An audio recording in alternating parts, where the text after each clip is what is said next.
Now, stay tuned for a Fox-tation. Loyalty and Betrayal, the story of the American mob, coming up next.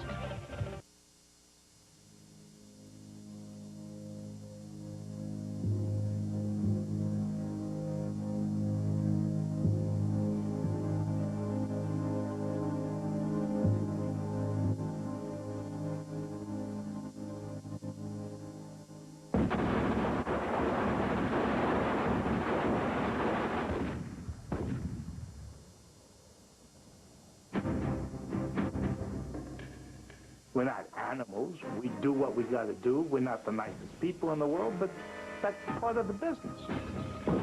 You're sort of a little king until they cut your boss's throat. Double-crossing, double-dealing, violence up to and including murder. My grandfather wasn't bad like some of these kids that just killed a foreigner on a vacation for no good reason. I mean, he killed for a reason. He killed somebody that bothered him or did something to him.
It all started out with a small gang of street hustlers who put together a criminal organization like nobody's ever seen.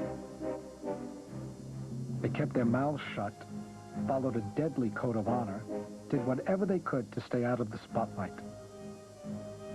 By the 50s, they muscled their way into the American dream, and with tabloid bluntness were known as the mob.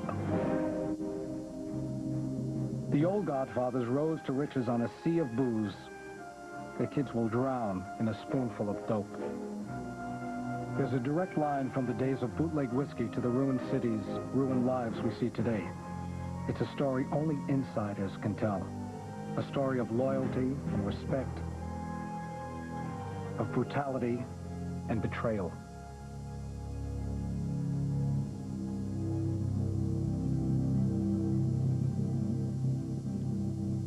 This is our life.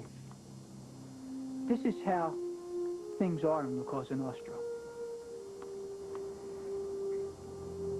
When I was made a member of the family, boss of the family at the time, he pointed to a gun and a knife he had on the table in front of him. He says, would you use this gun or this knife to help anybody here if they had a problem? I said, yes, I would. So after that, he told me, well, I'm going to take blood from your finger. I said, okay. And what I'm going to do, Philip, I want you to cup your hands, and I'm going to light this piece of tissue paper on fire. And as it's burning in your hands, I want you to juggle it and keep saying, may I burn like this if I betray my friends. And after that, I was part of the circle. I was a made member. I became a criminal, and probably by choice. I mean, I'd like to say it was a product of what I was born into, but I really don't believe that. I think people come out of my neighborhood, and some of them did really good for themselves. I could have took that path. I know now, and I didn't. I took the easy way. There's no way you could tell somebody not to do it, you know, because if somebody would have told me don't do it, I would have told them, and I did. I told them 100 times. I told my wife, I told my mother. I said, don't worry, I'm not going to get involved in that life. I could stay on the fringes. But you can't because they suck you in. The downfall of organized crime in this country as we know it was their involvement in greed and in narcotics. Because narcotics, they make fast money, but the greed got them. Because when we grab guys for narcotics, they go away for life. As things start evolving and changing and people start dealing with drugs, it changed. You know, it's not like it was in the old days. It used to be very disciplined. They stuck to the rules. Those days, people had respect. They were different kind of men. They had their own code of honor. Ben Siegel and Meyer Lansky, and they were all so good to me. They had a loyalty. We all stuck together, our individual families. I think how lucky I was to be with these fellas. They had everything. We all had everything. So how could you not wind up loving these fellas? Well, you want to know how my guys missed the St. Valentine's Massacre? Oh, you want to know about the first time I ever saw Al Capone? You want to know how they got started? I remember everything.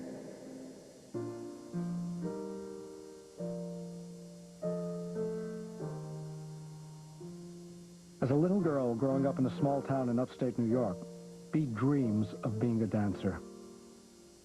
By age 17, she is one. She arrives in the Big Apple where she meets and marries Mo Sedway, a gambler and racketeer, best friend to Bugsy Siegel. I used to rub Moe's feet with nice cold creams and things and have him tell me the stories about when they were little. So I said, how did you ever start making so much money? And he said, well, down on the Bowery, there were push carts all along the way. And he said, we used to have other gangs, Irish gangs, Italian gangs, and everything.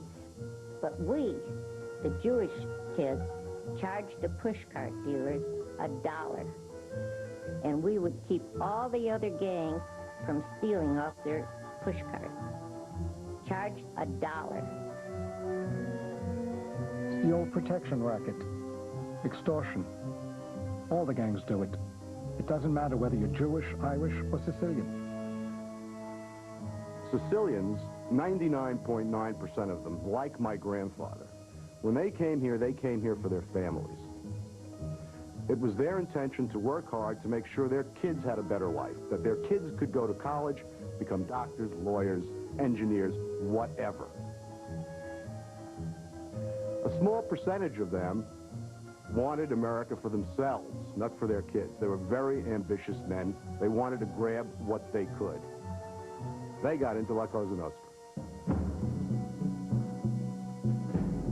These men now were smart, ruthless, tough, and tribal.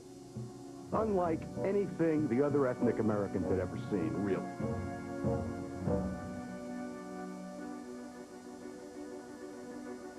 Although only a few turn to crime, all immigrants are stereotyped in the movies of the day as murderous, bomb-throwing, beer-guzzling anarchists.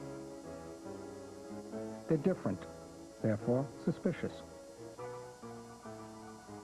Not sure what else to do, the American majority, rural, white, and Protestant, focuses their hostility on the immigrants' love of drink. January 16, 1920. The manufacture and sale of liquor is banned. America finally passes a law the mob can sink its teeth into.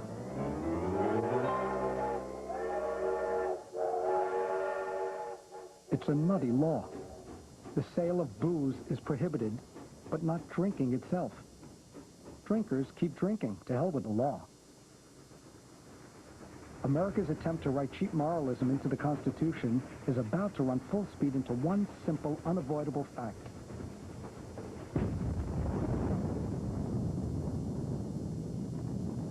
You can't legislate morality. All those in favor of having a drink, say aye, aye, aye. All those in favor of having a drink, say aye, aye, aye.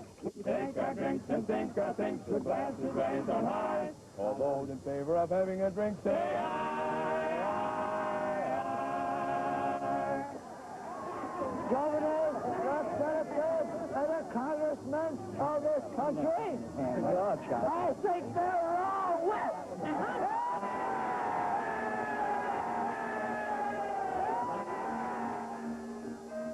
We had a profusion of demi-tasse cups in which no coffee ever was served, only whiskey. During the Prohibition days, 10 Prohibition inspectors knock on the door. By the time they finish knocking, the bar would have an automatic shelf drop. By pressing a button, everything that was on the shelves, all the bottles from which you poured your whiskey, the shelves inverted, the bottles dropped, and all that was left was the odor. In the old days, the wise guys of the old days, and they weren't called wise guys then, I mean, but the men of respect in the old days, I don't think they really saw anything wrong with running rum. I mean, the people wanted booze. To them, there was nothing intrinsically wrong about drinking. There was this law against it, but there was nothing intrinsically wrong. And they felt not only could they make a lot of money, they were doing a service for the public.